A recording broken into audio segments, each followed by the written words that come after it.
My dear friends, my dear colleagues, it's a great pleasure to be with you today, and I would like to thank very much the invitation to be part of this immunology basic course, and thanks especially to Maribel Diaz. So my name is Luciana Casetano. I'm allergist at the Department of Allergy in the University Hospital of Montpellier, researcher at the Desprez Institute of Epidemiology and Public Health, and the director of the WHO Collaborating Center on Classification Scientific Support. So my task here today is talk and discuss with you a little bit about medicine precision related to allergic and immunological conditions and related to my work in the International Classification of Diseases, the ICD-11. So, for this, I propose to go across three main topics in our agenda. Is to explain the context, go through the allergy and in ICD-11 initiative, and show you the current status and perspectives. So, as we know, allergic and hypersensitive conditions are becoming increasingly epidemic and complex over the world. So it's expected that in 2050, half of the European population will be allergic. So it's something that is we can consider allergic and hypersensitive conditions as public health conditions.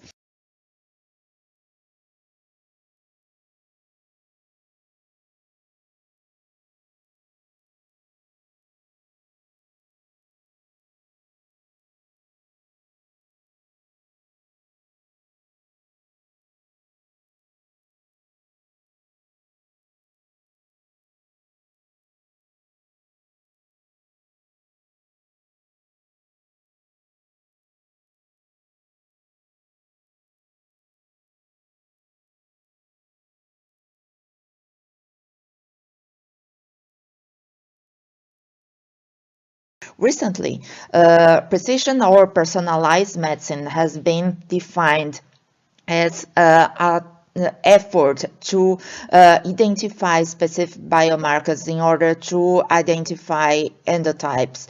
And based on this, we would be able to better care our patients, proposing specific therapeutic approaches. So the idea is that personalized medicine is intended not only to understand the endotypes and to see how we can promote the diagnosis with lower costs, but as well as use the new technologies in order to promote and provide to our patients individual follow-up of their conditions, reducing the burden of the diseases and the risk factors and risk of avoidable deaths. And medicine, in fact, has evolving a lot. This is the example of anaphylaxis because I'm very much working in the field of anaphylaxis. I'm currently the co-chair of the anaphylaxis special committee of the World Allergy Organization. And what we know is that the knowledge related to the underlying mechanisms are evolving a lot. So we are now able to understand what is going on in the types or phenotypes or endotypes of anaphylaxis that we did not understand before. And for example, we know that we are now able to decrease the numbers of so-called idiopathic anaphylaxis. And then I would like to invite you to understand better what is going on in the big picture of the international classification of diseases. So, as you may know, the ICD is a classification proposed and sustained by the WHO, the World Health Organization, and it is in use in more than 100 countries, translated in more than 43 languages, and it's responsible not only for tracking mortality and morbidity statistics, but as well as surveillance, and it's responsible for 70 and over 70% of the world health expenditures. This is can be translated, for example, of the COVID pandemic that was devastating, and the reason why we could reach the data that tracked the public health interventions were based on the ICD.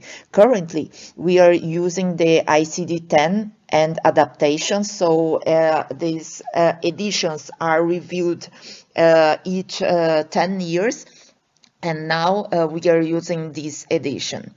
So what is going on related to allergic and hypersensitivity conditions in ICD-10? So most of our conditions that are related to specific topography are classified in some ICD-10 chapters. So, for example, we have allergic rhinitis in the respiratory chapter, we have ocular allergies in the eye chapter. However, what happens is that for complex conditions such as anaphylaxis, drug hypersensitivity, food and insect hypersensitivity that are manifested with different topographies and organs, it's somehow very difficult to track in the ICD. I will bring the example of anaphylaxis. As you know, anaphylaxis is a killing hypersensitive condition that requires prompt identification and treatment with adrenaline, intramuscular adrenaline.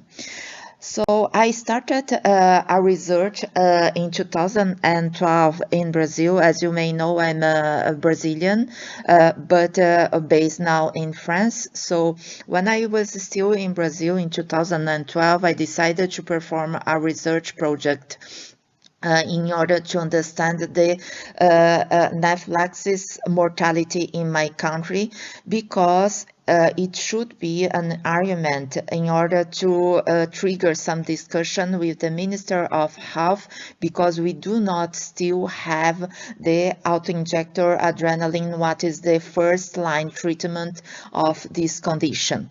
So what we, after reviewing more than 3 million certificates of deaths in my country, what I reached is none of deaths were related to anaphylaxis, and it was due to the misclassification of anaphylaxis in the ICD. So it led to the important condition that anaphylaxis would not be never an underlying cause of death in the death certificates. So I would like to invite you to have a look at what is going on in ICD. As you may know, ICD is an open platform. You can see even in your cell phones now.